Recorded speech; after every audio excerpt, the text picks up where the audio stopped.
बिस्मिल्लाहिर्रहमानिर्रहीम। अस्सलाम वालेकुम नादरीन, आप यूट्यूब चैनल देख रहे हैं। मैं इमरान ख़ान हूँ। नादरीन, अब मैंने कुछ वीडियोस देखी हैं जो सोशल मीडिया पे गर्दिश कर रही हैं।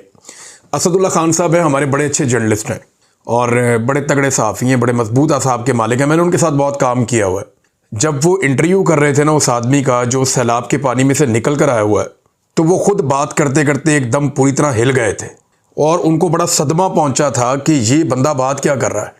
वो ऐसी खौफनाक बात थी। ये आदमी सैलाब के पानी से निकल कर आया तैरता हुआ, इसका पूरा वजूद, इसके कपड़े गीले थे और जब ये बाहर आया तो लोगों ने बताया कि वहाँ से एक आदमी पानी में से निकल कर आया।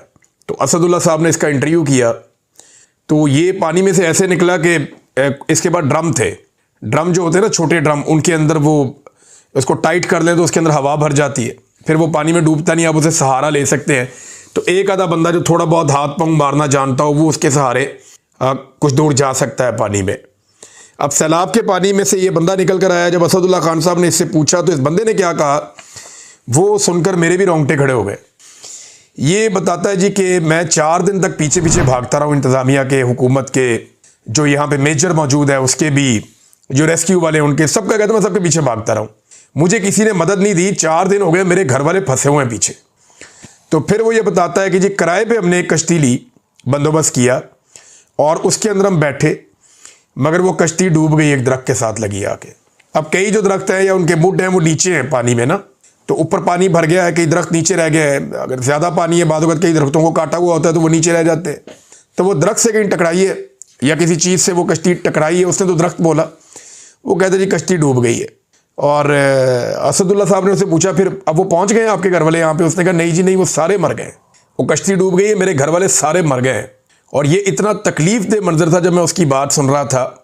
वो ये कहता है जी रात के 9 बजे कश्ती डूबी है और ड्रम के साथ वो रोता हुआ वो शख्स बाहर निकला। ऐसे अफसोसनाक बना देना। एक औरत की मैंने वीडियो देखी, वो वहाँ पे दरिया के किनारे चलती जा रही है और चीखती जा रही है मेरे बच्चों को बचाओ, मेरे बच्चों को बचाओ, वो चिल्ला रही है। एक और मैंने बंदा देखा, वो अस्पताल के अंदर सरकारी अफसरान के सामने बिलक बिलक के रो रहा है, दाड़े मार के रो रहा है कि बचा लो हमें। ये नादरीन अजीबो गरीब मनाजिर मैं देख रहा हूँ। एक बहुत बड़ा डिजास्टर है जो आया हुआ है इस वक्त जनूबी पंजाब में।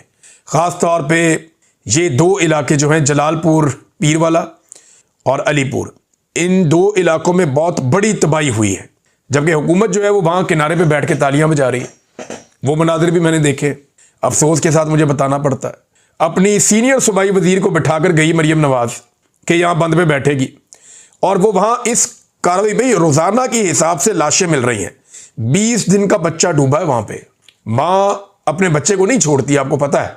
20 दिन का बच्चा लोग कह रहे हैं वहाँ पे डूब गया, छोटा बच्चा, और बहुत सारी लाशें पानी में मौजूद हैं। ये लोग दावे कर रहे हैं, लेकिन वहाँ पे जो सीनियर सूबाई वजीर है वो बैठ के क्या कर रही है, तारीफें कर रही हैं एक दूसरे की तारीफें कर रहे हैं। ब्यूरोक्रेसी की, अपने लोगों की, अपनी ज़ात की और अपनी ज़ाती तशहीर की जा रही है और फिर वहाँ पे बैठ के तालियां पीटते हैं।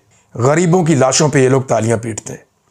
ये वहाँ पे इनको लोगों की तकलीफ़ों का एहसास है, सिर्फ इतना इनको एहसास है। वो एक नौजवान की वीडियो भी आई, वो बेचारा कह रहा है जी आप सारे मुआवजे बता रहे हैं, जानवर का इतना मुआवजा देंगे, फसल का इतना मुआवजा देंगे, घर का इतना मुआवजा देंगे। हमें मरियम नवाज ये भी बताया कि हमारी लाशों का हमें कितना मुआवजा देगी।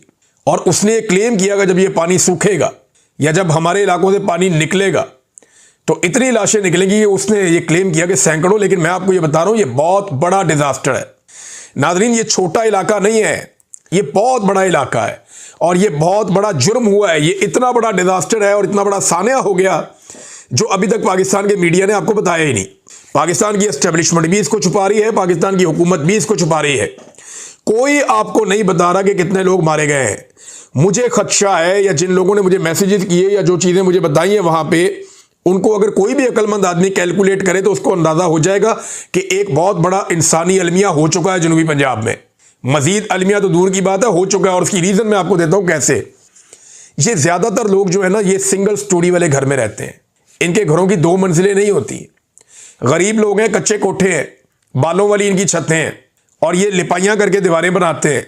तो ये जो अलीपुर और ये जलालपुर के इलाके हैं, पीरवाला, ये जो सारे एरियाज हैं, इसमें लाखों लोग रहते हैं, बहुत बड़ी तादाद में इसमें आबादियां हैं। और इनमें जो मकानात हैं वो सिंगल स्टोरी हैं, ज़्यादातर गरीबों के मकान हैं। तो वो अपनी गंदम, अपना आटा, चावल, दालें। अव्वल तो ये रोज बरोज सामान खरीदते हैं, और जो इनके खाने पीने की चीजें स्टोर करने वाली होती हैं वो निचले फ्लोर पे स्टोर होती हैं, वो ऊपर कहीं नहीं होती। इन इलाकों में पानी आना भी नहीं था, यहां पे पानी छोड़ा गया है और नाकिस मनसूबाबंदी की गई है और जानबूझकर पानी छोड़ा गया है। यानी इंतजामिया को पता था वो क्या करने जा रहे हैं, उन्होंने बहुत बड़ा जुआ खेला इंसानों की जिंदगी के साथ। ये मैं आपको जिम्मेदारी के साथ कह रहा हूं। ये आमिर मतीन साहब का आप ट्वीट पढ़े ना, आपको कुछ चीजों का आइडिया हो जाएगा। ये उन एरियाज को बहुत अच्छी तरह जानते हैं और बड़े सीनियर जर्नलिस्ट हैं। वो ये कहते हैं कि क्या जलालपुर पीरवाला और अब अलीपुर में जो आफत आई है वो कुदरती आफत है या इसमें गफलत है, सियासी मफादात या इंतजामी नालायकी इसमें शामिल है। इन इलाकों के लाखों लोगों को डुबोना नहीं चाहिए था। अगर हुकूमत अपने बनाए हुए प्लान पर चलती, क्योंकि मुख्तस शुदा शेरशाह और मोहम्मद वाला बंद नहीं तोड़े गए। ये दो बंद क्यों नहीं तोड़े गए, ये सवाल आमिर मतीन साहब ने उठाया कि वक्त पर जो मुख्तस किए गए थे, आपने पहले से आपने बताया होता ये बंद हम तोड़ देंगे और इससे पानी का फ्लो इधर को घुसेगा और वापस ये पानी का फ्लो दरिया के अंदर शामिल हो जाएगा या दरिया सिंध में जाके मिल जाएगा, तो फिर तो बचत हो जाती है। उन्होंने साथ मैप भी लगाया हुआ है कि अगर ये शेरशाह वाले और मोहम्मद वाला बंद नहीं तोड़े गए, इनको मुख्तस करने पर सालों मेहनत की जाती है इन बंदों को, ताकि पानी कम से कम नुकसान के साथ गुजर जाए। पूरी तसल्ली की जाती है कि पानी का बहाव रहे।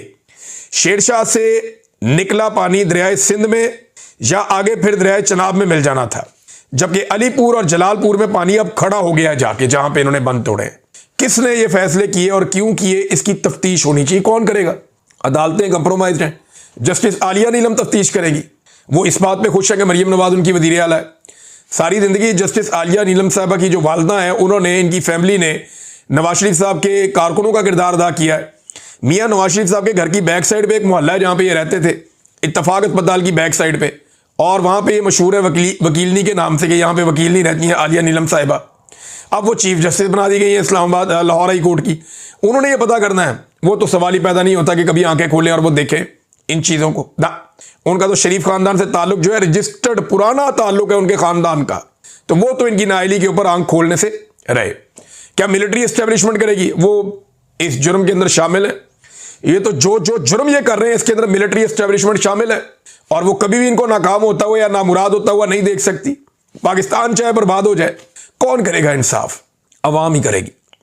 ये जब करेगा मेरा रब इंसाफ करेगा और अवाम को इसके लिए हथियार बनाएगा। ये वक्त हम देखेंगे इंशाल्लाह। लेकिन यहां पे बात यह है कि ये बंद क्यों तोड़े गए और इतना बड़ा जुआ क्यों खेला गया। बंद वो तोड़े जाते हैं जिनके पीछे कई सालों की मेहनत होती है कि अगर ये वक्त आया तो ये बंद तोड़ेंगे और यूं पानी निकल जाएगा। ये नहीं होता कि आप एक ऐसा बंद तोड़ दें जहां से पानी इलाकों में दाखिल हो और घरों में जाके खड़ा हो जाए और हफ्तों तक वहां पे खड़ा रहे। ये तजर्बा नहीं होता। ये पाकिस्तान में किया गया है। अब मैं आपको बताता हूं कि ग्राउंड फ्लोर के ऊपर, नीचे वाले फ्लोर के ऊपर सारी खाने पीने की अशिया थी। जब पानी आया तो उससे पहले बताया नहीं गया लोगों को। वार्निंग का कोई सिस्टम नहीं था क्योंकि इन इलाकों में पानी आना ही नहीं था, प्लान तो कहीं और का था। तो यहां के जब बंद तोड़े गए और अचानक अनाउंस किया गया तो लोग नहीं निकल पाए। लाखों लोग अपने अपने इलाकों में रह गए।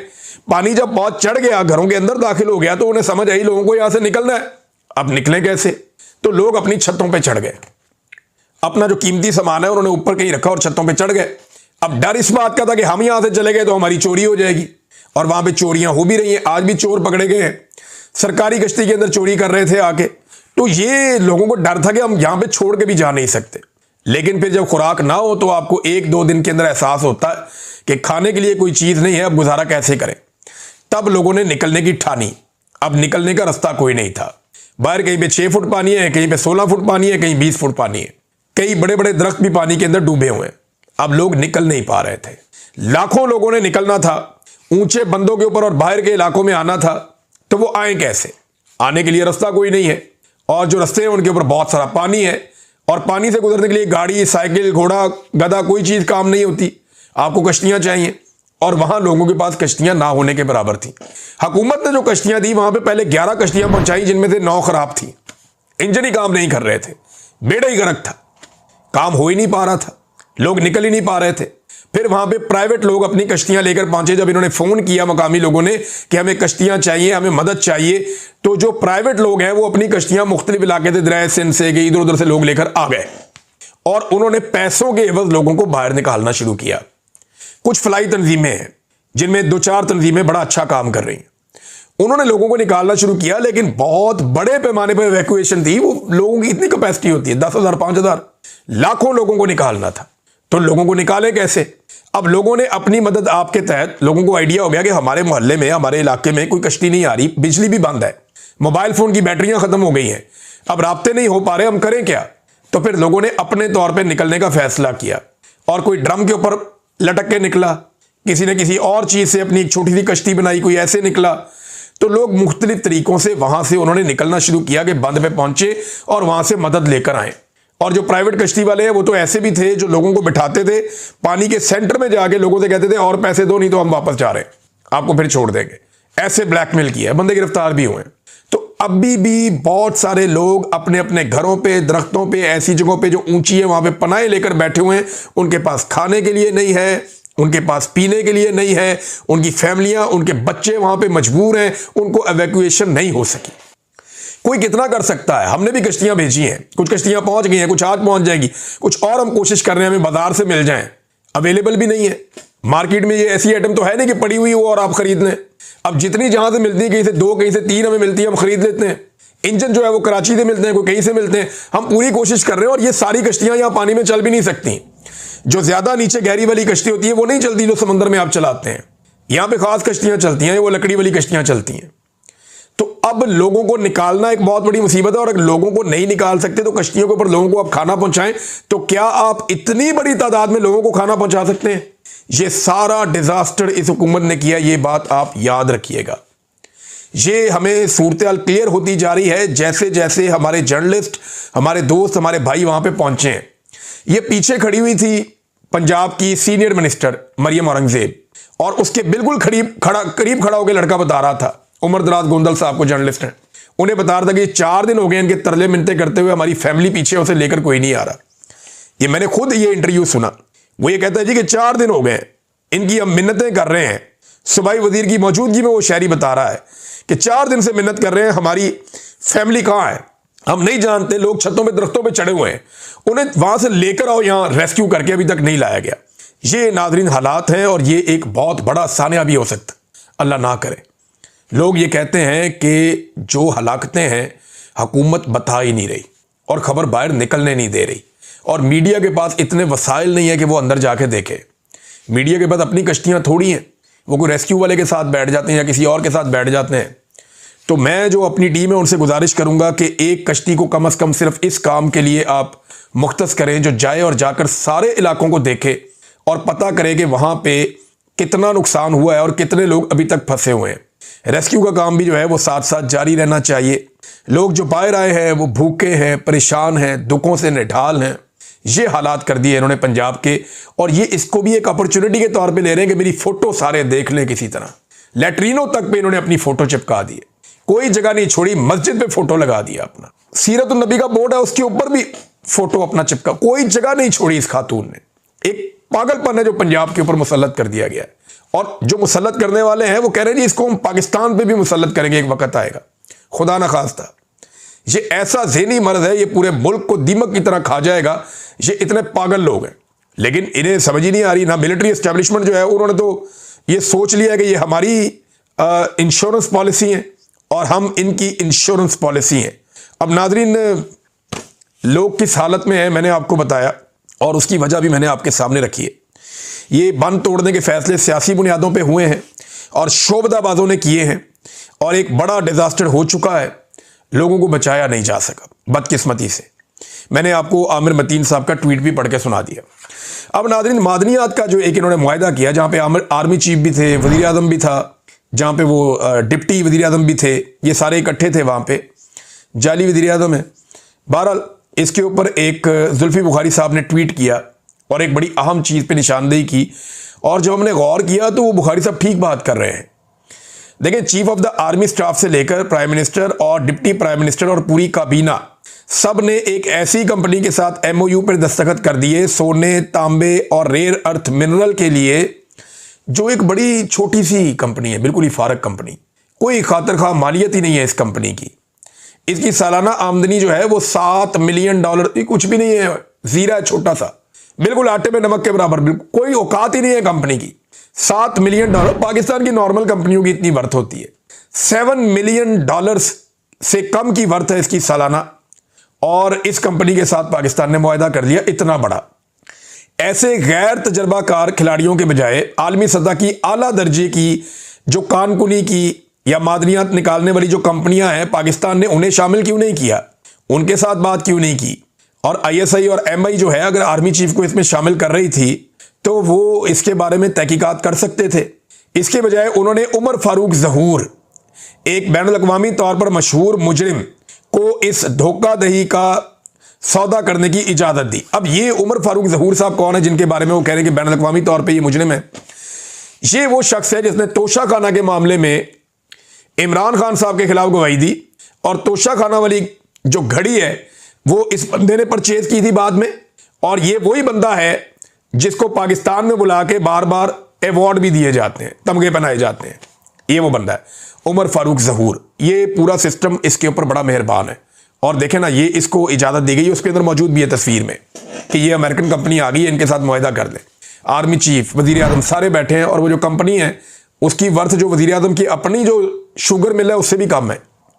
वज़ीर आज़म की अपनी कंपनियां पाकिस्तान की उससे ज़्यादा तगड़ी हैं, और बहुत सारी कंपनियां पाकिस्तान में उससे बहुत ज़्यादा तगड़ी हैं। जो ये एक बिल्कुल मामूली सी कंपनी वहाँ से लाके, वजह क्या है ये आने वाले दिनों में पता चलेगा। वो ये कह रहे हैं जुल्फ़ी बुखारी साहब के लामहला सच सामने ज़रूर आएगा, और एक बार फिर इसका खुमियाजा पाकिस्तान को भुगतना पड़ेगा। और यानी कोई मोतबर कानकुनी की जो कंपनियां हैं उन्हें अगर मंगाते और उनसे काम लेते तो वो बेहतर होता। अचकज़ई साहब ने मुलाकात की है बरतानवी सफ़ीर से, और कुछ चीज़ें बड़ी क्लियरली उनके सामने रखी हैं। ये बड़ा इंपॉर्टेंट था कि कोई उनसे ये बात ज़रूर करता।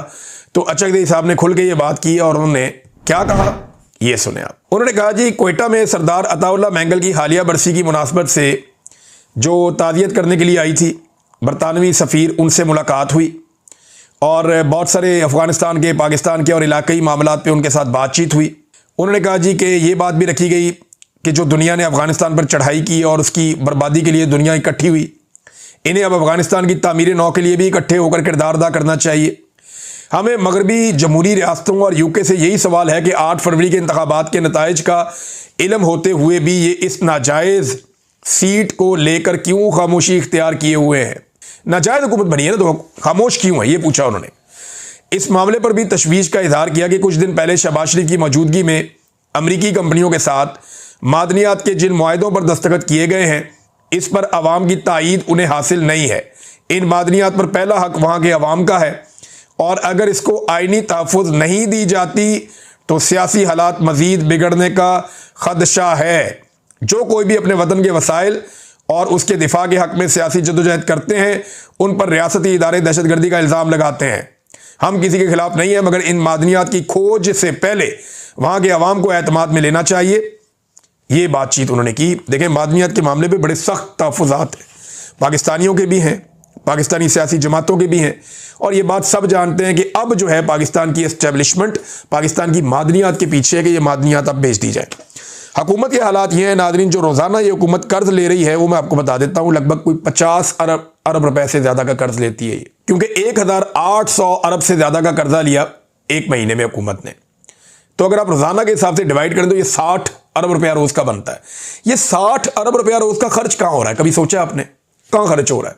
एक छोटी सी अमाउंट आई है हमारे पास, और इतने बड़े पैमाने पे हमारे लोग इस वक्त सैलाब में काम कर रहे हैं कि हमें खुशी है कि अगर और हम मदद कर पाए तो वो हम करें मिलजुल कर, और ज़्यादा बड़े पैमाने पे काम करें। बिल्कुल छोटी सी अमाउंट है ये। एक रोज़ में 50-60 अरब रुपया करते कहाँ पे हैं? क्या कोई बड़ा डैम बन रहा है पाकिस्तान में? नहीं। कोई बड़ी सड़क बन रही है? नहीं। कोई बहुत बड़े बड़े मनसूबे लग रहे हैं? नहीं। क्या अवाम को कोई रिलीफ मिल रहा है? नहीं। कोई सब्सिडीज दे रहे हैं? नहीं। जब आप अवाम को दे कुछ नहीं रहे तो ये पैसा जा कहाँ रहा है? इस सवाल का जवाब ना एस्टेब्लिशमेंट देती है ना हुकूमत देती है। कोई नहीं बताता कि ये पैसा जो रोजाना की बुनियाद पे ये ले रहे हैं, ये पैसा जाता किधर है और ये किसकी जेब में जाता है, या इससे अगर कुछ बन रहा है तो हमें हिसाब किताब देना, हमें बताएं कि ये कौम ने पैसा वापस करना है, आपने तो नहीं करना, आपने तो भाग जाना इस मुल्क से। एस्टेब्लिशमेंट के लोग रिटायर होंगे, वो अपने नए देशों में चले जाएंगे, ये सियासतदान रिटायर होंगे, इनके बच्चे आगे बेवकूफ़ बनाएंगे, और ये कारोबार अपना पाकिस्तान से बाहर रखते हैं, घर भी अपने पाकिस्तान से बाहर रखते हैं। तो इनके लिए ना बड़ा सिंपल फॉर्मूला है, ये एक एक रुपए का जवाब दें कौम को, जो जवाब ये कौम को नहीं देते। नाज़रीन, आज तोशाखाना 2 की समाअत थी जो दोबारा से कैंसिल कर दी गई है, वजह क्या है? इमरान खान साहब के वो सख्त बयानात जो पाकिस्तान की मिलिट्री एस्टेब्लिशमेंट को बुरे लगते हैं। इमरान खान साहब से जब भी लोग मिलते हैं वो बड़ी सख्त बात करते हैं।